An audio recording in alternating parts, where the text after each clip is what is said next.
जय हिंद साथियों। मैं आर के स्वामी आप सभी का स्वामी क्लासेस फाजिलका में स्वागत करता हूं।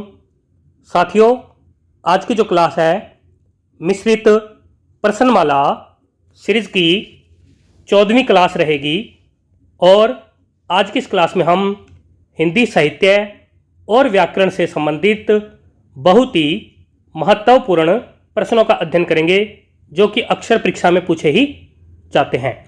साथियों, आज की इस क्लास में आपको बहुत कुछ नया सीखने को मिलेगा, इसलिए वीडियो के अंत तक जुड़े रहें। वीडियो को लाइक और शेयर अवश्य करें। अगर आप हमारे YouTube चैनल पर नए हो तो चैनल को सब्सक्राइब करें, बेल आइकन को अवश्य दबाएं ताकि आप तक नई क्लास का नोटिफिकेशन पहुंच सके। वीडियो से संबंधित PDF प्राप्त करने के लिए आप हमारे टेलीग्राम चैनल को भी ज्वाइन करें, जहां पर आपको सभी वीडियो से संबंधित PDF प्राप्त हो जाएगी। तो शुरू करते हैं आज की क्लास। देखते हैं पहला क्वेश्चन। क्वेश्चन नंबर 1, तुम चंदन हम पानी रचना किसकी है? ए विकल्प में है रसखान जी, बी विकल्प में है रैदास जी, सी विकल्प में है विद्यानिवास मिश्र जी और डी विकल्प में है मैथिली शरण गुप्त जी। क्या उत्तर सही होना चाहिए? सभी साथी उत्तर देंगे। क्वेश्चन नंबर 1 का उत्तर जो साथी सी विकल्प को चुन रहे हैं बिल्कुल सही है, यानी कि यह रचना विद्यानिवास मिश्र जी की मानी जाती है। आगे देखते हैं नेक्स्ट क्वेश्चन। क्वेश्चन नंबर 2, अर्ध नारीश्वर उपन्यास किसका है? ए विकल्प में है निराला जी, बी विकल्प में है विष्णु प्रभाकर जी, सी विकल्प में है अज्ञे जी और डी विकल्प में है दिनकर जी। क्या उत्तर सही होना चाहिए? क्वेश्चन नंबर 2 का उत्तर जो साथी बी विकल्प को चुन रहे हैं बिल्कुल सही है, यानी कि यह उपन्यास विष्णु प्रभाकर जी का माना जाता है। आगे देखते हैं नेक्स्ट क्वेश्चन। क्वेश्चन नंबर 3, माटी की मूर्तें रचना किसकी है? ए विकल्प में है राम वृक्ष बेनीपुरी जी, बी विकल्प में है भवानी प्रसाद मिश्र जी, सी विकल्प में है भीषम साहनी जी और डी विकल्प में है भगवती चरण वर्मा जी। क्या उत्तर सही होना चाहिए? सभी साथी उत्तर देंगे। क्वेश्चन नंबर 3 का उत्तर जो साथी ए विकल्प को चुन रहे हैं बिल्कुल सही है, यानी कि यह रचना राम वृक्ष बेनीपुरी जी की मानी जाती है। आगे देखते हैं नेक्स्ट क्वेश्चन। क्वेश्चन नंबर 4, 84 वैष्णव की वार्ता रचना किसकी है? ए विकल्प में है नाभादास जी, बी विकल्प में है गोकुलनाथ जी, सी विकल्प में है विठलनाथ जी और डी विकल्प में है सूरदास जी। क्या उत्तर सही होना चाहिए? क्वेश्चन नंबर 4 का उत्तर जो साथी बी विकल्प को चुन रहे हैं बिल्कुल सही है, यानी कि यह रचना गोकुलनाथ जी की मानी जाती है। आगे देखते हैं नेक्स्ट क्वेश्चन। क्वेश्चन नंबर 5, माधुरी पत्रिका का प्रकाशन कहाँ से होता था? ए विकल्प में है इलाहाबाद, बी विकल्प में है दिल्ली, सी विकल्प में है लखनऊ और डी विकल्प में है बनारस। क्या उत्तर सही होना चाहिए? क्वेश्चन नंबर 5 का उत्तर जो साथी सी विकल्प को चुन रहे हैं बिल्कुल सही है, यानी कि इस पत्रिका का प्रकाशन लखनऊ से होता था। आगे देखते हैं next question. Question number 6, Chintamani निबंध संग्रह किसका है?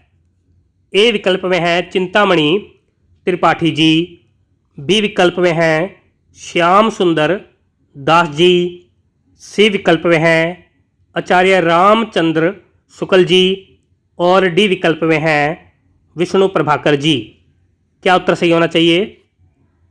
सभी साथी उत्तर देंगे। क्वेश्चन नंबर 6 का उत्तर जो साथी सी विकल्प को चुन रहे हैं बिल्कुल सही है, यानी कि यह निबंध संग्रह आचार्य रामचंद्र शुक्ल जी का माना जाता है। आगे देखते हैं next question. Question number 7, Kashi Nagari Pracharini Sabha की स्थापना किस वर्ष हुई थी? ए विकल्प में है 1903 ईस्वी, बी विकल्प में है 1993 ईस्वी, सी विकल्प में है 1893 ईस्वी और डी विकल्प में है 1900 ईस्वी। क्या उत्तर सही होना चाहिए? सभी साथी उत्तर देंगे। क्वेश्चन नंबर 7 का उत्तर जो साथी सी विकल्प को चुन रहे हैं बिल्कुल सही है, यानी कि काशी नागरी प्रचारणी सभा की स्थापना 1893 ईस्वी में हुई थी। आगे देखते हैं next question. Question number 8, Ramchandrika और रसिक प्रिया रचनाएं किसकी है? ए विकल्प में है निराला जी, बी विकल्प में है तुलसीदास जी, सी विकल्प में है नंददास जी और डी विकल्प में है केशवदास जी। क्या उत्तर सही होना चाहिए? क्वेश्चन नंबर 8 का उत्तर जो साथी डी विकल्प को चुन रहे हैं बिल्कुल सही है, यानी कि यह दोनों रचनाएं केशवदास जी की मानी जाती है। आगे देखते हैं next question. Question number 9, Hindi Navjivan के संपादक कौन थे? ए विकल्प में है सुमित्रानंदन पंत जी, बी विकल्प में है गांधी जी, सी विकल्प में है काका कालेलकर जी और डी विकल्प में है नागार्जुन जी। क्या उत्तर सही होना चाहिए? क्वेश्चन नंबर 9 का उत्तर जो साथी बी विकल्प को चुन रहे हैं बिल्कुल सही है, यानी कि गांधी जी हिंदी नवजीवन के संपादक माने जाते हैं। आगे देखते हैं नेक्स्ट क्वेश्चन। क्वेश्चन नंबर 10, आलोचना पत्रिका के संपादक कौन थे? ए विकल्प में है नरेश मेहता जी, बी विकल्प में है कुंवर नारायण जी, सी विकल्प में है मैथिली शरण गुप्त जी और डी विकल्प में है नामवर सिंह जी। क्या उत्तर सही होना चाहिए? क्वेश्चन नंबर 10 का उत्तर जो साथी डी विकल्प को चुन रहे हैं बिल्कुल सही है, यानी कि नामवर सिंह जी आलोचना पत्रिका के संपादक थे। आगे देखते हैं नेक्स्ट क्वेश्चन। क्वेश्चन नंबर 11 है, नासिकेतो पाख्यान रचना किसकी है? ए विकल्प में है लल्लू लाल जी, बी विकल्प में है सदल मिश्र जी, सी विकल्प में है भारतेंदु हरीशचंद्र जी और डी विकल्प में है श्रीधर पाठक जी। क्या उत्तर सही होना चाहिए? सभी साथी उत्तर देंगे। क्वेश्चन नंबर 11 का उत्तर जो साथी बी विकल्प को चुन रहे हैं बिल्कुल सही है, यानी कि यह रचना सदल मिश्र जी की मानी जाती है। आगे देखते हैं नेक्स्ट क्वेश्चन। क्वेश्चन नंबर 12 है, पथ के साथी और अतीत के चलचित्र रचनाएं किसकी है? ए विकल्प में है विष्णु प्रभाकर जी, बी विकल्प में है सुमित्रा नंदन पंत जी, सी विकल्प में है महादेवी वर्मा जी और डी विकल्प में है सुदामा पांडे धूमिल जी। क्या उत्तर सही होना चाहिए? क्वेश्चन नंबर 12 का उत्तर जो साथी सी विकल्प को चुन रहे हैं बिल्कुल सही है, यानी कि यह दोनों रचनाएं महादेवी वर्मा जी की मानी जाती है। आगे देखते हैं नेक्स्ट क्वेश्चन। क्वेश्चन नंबर 13 है, भारत भारती रचना किसकी है? ए विकल्प में है भारत भूषण अग्रवाल जी, बी विकल्प में है निराला जी, सी विकल्प में है मैथिली शरण गुप्त जी और डी विकल्प में है विष्णु प्रभाकर जी। क्या उत्तर सही होना चाहिए? क्वेश्चन नंबर 13 का उत्तर जो साथी सी विकल्प को चुन रहे हैं बिल्कुल सही है, यानी कि यह रचना मैथिली शरण गुप्त जी की मानी जाती है। आगे देखते हैं नेक्स्ट क्वेश्चन। क्वेश्चन नंबर 14 है, चंद्रकांता उपन्यास किसका है?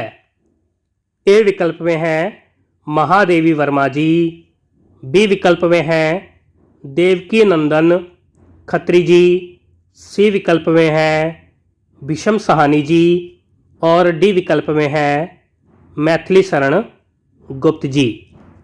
क्या उत्तर सही होना चाहिए? क्वेश्चन नंबर 14 का उत्तर जो साथी बी विकल्प को चुन रहे हैं बिल्कुल सही है, यानी कि यह उपन्यास देवकी नंदन खत्री जी का माना जाता है। आगे देखते हैं नेक्स्ट क्वेश्चन। क्वेश्चन नंबर 15 है, शेखर एक जीवनी किस विधा की रचना है? ए विकल्प में है जीवनी, बी विकल्प में है उपन्यास, सी विकल्प में है नाटक और डी विकल्प में है आत्मकथा। क्या उत्तर सही होना चाहिए? क्वेश्चन नंबर 15 का उत्तर जो साथी बी विकल्प को चुन रहे हैं बिल्कुल सही है, यानी कि यह एक उपन्यास है और इस उपन्यास के रचनाकार अज्ञा जी माने जाते हैं। आगे देखते हैं नेक्स्ट क्वेश्चन। क्वेश्चन नंबर 16 है, हिंदी में जासूसी उपन्यासों के प्रसिद्ध लेखक कौन हैं? ए विकल्प में है देवकी नंदन खत्री जी, बी विकल्प में है गोपाल राम गहमरी जी, सी विकल्प में है मोहन राकेश जी और डी विकल्प में है मुंशी प्रेमचंद जी। क्या उत्तर सही होना चाहिए? क्वेश्चन नंबर 16 का उत्तर जो साथी बी विकल्प को चुन रहे हैं बिल्कुल सही है, यानी कि जासूसी उपन्यास के प्रसिद्ध लेखक गोपाल राम गहमरी जी माने जाते हैं। आगे देखते हैं नेक्स्ट क्वेश्चन। क्वेश्चन नंबर 17 है, नदी के द्वीप उपन्यास किसका है? ए विकल्प में है अज्ञा जी, बी विकल्प में है कमलेश्वर जी, सी विकल्प में है उपेंद्र नाथ अस्क जी और डी विकल्प में है मैथिली शरण गुप्त जी। क्या उत्तर सही होना चाहिए? क्वेश्चन नंबर 17 का उत्तर जो साथी ए विकल्प को चुन रहे हैं बिल्कुल सही है, यानी कि यह उपन्यास अज्ञा जी का माना जाता है। आगे देखते हैं नेक्स्ट क्वेश्चन। क्वेश्चन नंबर 18 है, अपने अपने अजनबी उपन्यास किसका है?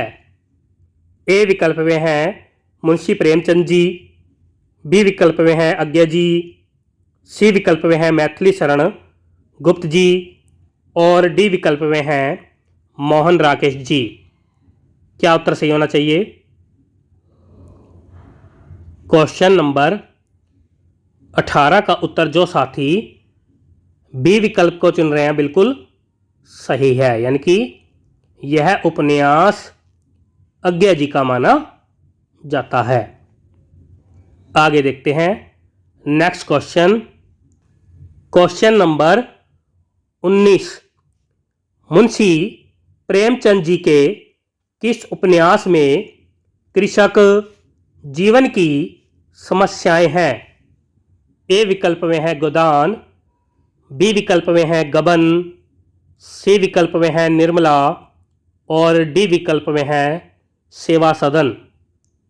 क्या उत्तर सही होना चाहिए? सभी साथी उत्तर देंगे।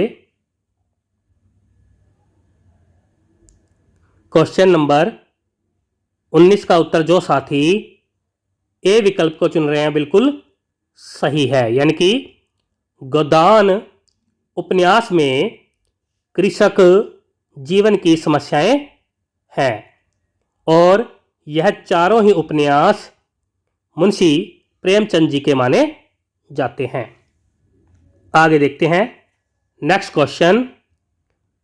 क्वेश्चन नंबर 20, रंगभूमि रचना किसकी है? ए विकल्प में है भारतेंदु हरिश्चंद्र जी, बी विकल्प में है बाल मुकुंद गुप्त जी, सी विकल्प में है मुंशी प्रेमचंद जी और डी विकल्प में है जैनेन्द्र कुमार जी। क्या उत्तर सही होना चाहिए? क्वेश्चन नंबर 20 का उत्तर जो साथी सी विकल्प को चुन रहे हैं बिल्कुल सही है, यानी कि यह उपन्यास मुंशी प्रेमचंद जी का माना जाता है। आगे देखते हैं नेक्स्ट क्वेश्चन। क्वेश्चन नंबर 21, किस क्षेत्र की बोली को काशिका कहा गया है? ए विकल्प में है राजस्थान, बी विकल्प में है दिल्ली, सी विकल्प में है भीलवाड़ा और डी विकल्प में है वाराणसी। क्या उत्तर सही होना चाहिए?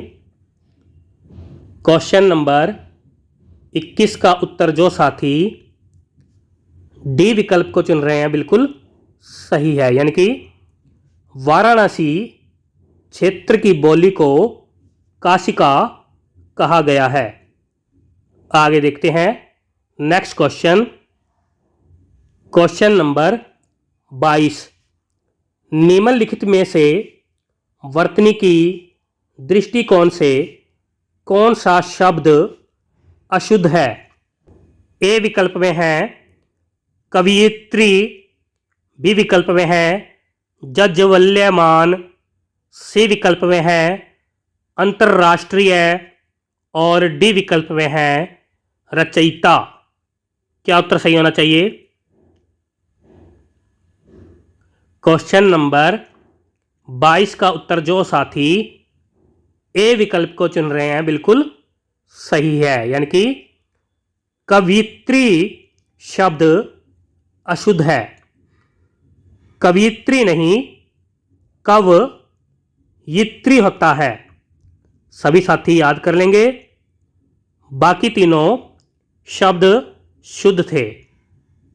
आगे देखते हैं नेक्स्ट क्वेश्चन। क्वेश्चन नंबर 23, निष्पाप शब्द में कौन सी संधि है? ए विकल्प में है स्वर संधि, बी विकल्प में है व्यंजन संधि, सी विकल्प में है विसर्ग संधि और डी विकल्प में है इनमें से कोई नहीं। क्या उत्तर सही होना चाहिए? क्वेश्चन नंबर 23 का उत्तर जो साथी सी विकल्प को चुन रहे हैं बिल्कुल सही है, यानी कि निष्पाप शब्द में विसर्ग संधि है। निष्पाप शब्द का संधि विच्छेद निहि धन पाप होता है। सभी साथी याद कर लेंगे। आगे देखते हैं नेक्स्ट क्वेश्चन, क्वेश्चन नंबर 24। निम्नलिखित में से किस समास में दोनों पद अप्रधान और अन्य पद मुख्य होता है? ए विकल्प में है बहुव्रीहि समास, बी विकल्प में है द्वंद्व समास, सी विकल्प में है द्विगु समास और डी विकल्प में है कर्मधारय समास। क्या उत्तर सही होना चाहिए? क्वेश्चन नंबर 24 का उत्तर जो साथी ए विकल्प को चुन रहे हैं बिल्कुल सही है, यानी कि बहुव्रीहि समास में दोनों पद अप्रधान और अन्य पद मुख्य होता है। आगे देखते हैं next question, question number 25। One का पर्यायवाची कौन सा शब्द नहीं है? ए विकल्प में है अटवी, बी विकल्प में है कांतार, सी विकल्प में है कुंज और डी विकल्प में है विपिन। क्या उत्तर सही होना चाहिए? क्वेश्चन नंबर 25 का उत्तर जो साथी सी विकल्प को चुन रहे हैं बिल्कुल सही है, यानी कि कुंज शब्द वन का पर्यायवाची नहीं है। कुंज बाग का पर्यायवाची माना जाता है। आगे देखते हैं नेक्स्ट क्वेश्चन, क्वेश्चन नंबर 26। अहि, उरंग, पनंग और व्याल किसके पर्यायवाची शब्द है? ए विकल्प में है सांप, बी विकल्प में है मोर, सी विकल्प में है घोड़ा और डी विकल्प में है इनमें से कोई नहीं। क्या उत्तर सही होना चाहिए?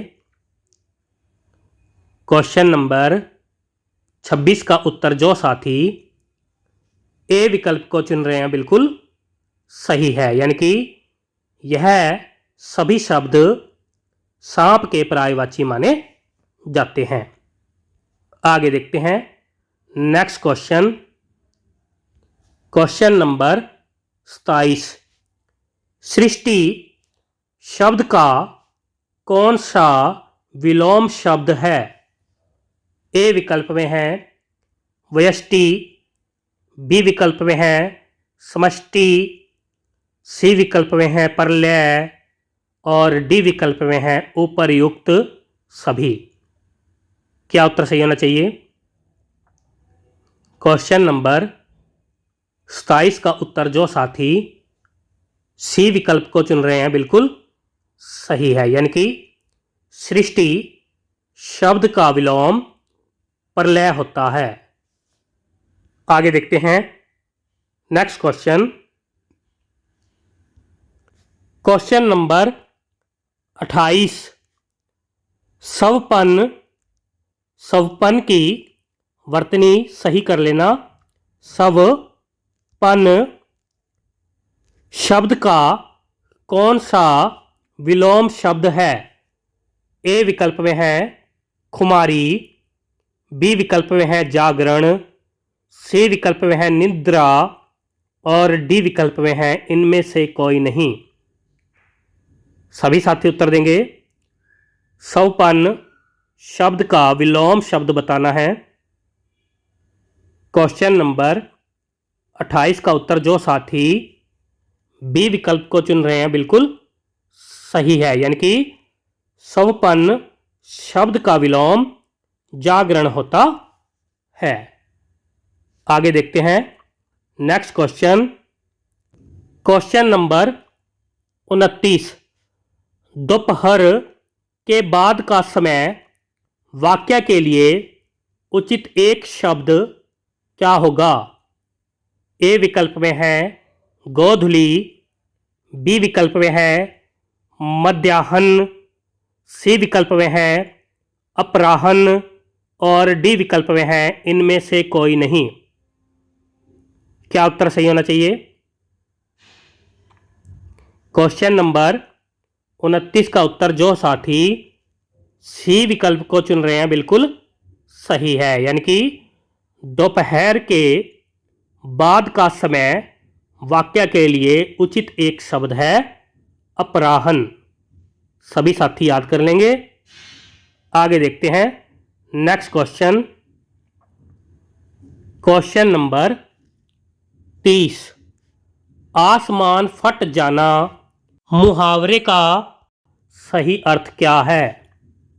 ए विकल्प में है बहुत वर्षा होना, बी विकल्प में है बहुत शोर होना, सी विकल्प में है अचानक आफत आ पड़ना और डी विकल्प में है असंभव काम होना। क्या उत्तर सही होना चाहिए? सभी साथी उत्तर देंगे। क्वेश्चन नंबर 30 का उत्तर जो साथी सी विकल्प को चुन रहे हैं बिल्कुल सही है, यानी कि आसमान फट जाना मुहावरे का सही अर्थ है अचानक आफत आ पड़ना। सभी साथी याद कर लेंगे। प्यारे साथियों, ये थे आज के बेहतरीन 30 क्वेश्चन जो कि अक्सर परीक्षा में पूछे ही जाते हैं।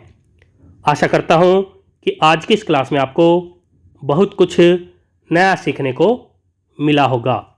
इसी प्रकार से निरंतर अध्ययन करने के लिए चैनल को सब्सक्राइब करें, बेल आइकन को अवश्य दबाएं ताकि आप तक नई क्लास का नोटिफिकेशन पहुंच सके।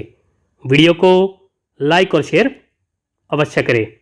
अगर आपने हमारी अभी तक पहली वाली क्लासें नहीं देखी है तो आप प्ले लिस्ट में जाकर उन क्लासों को अवश्य देखें और हिंदी की बेहतर तैयारी करें।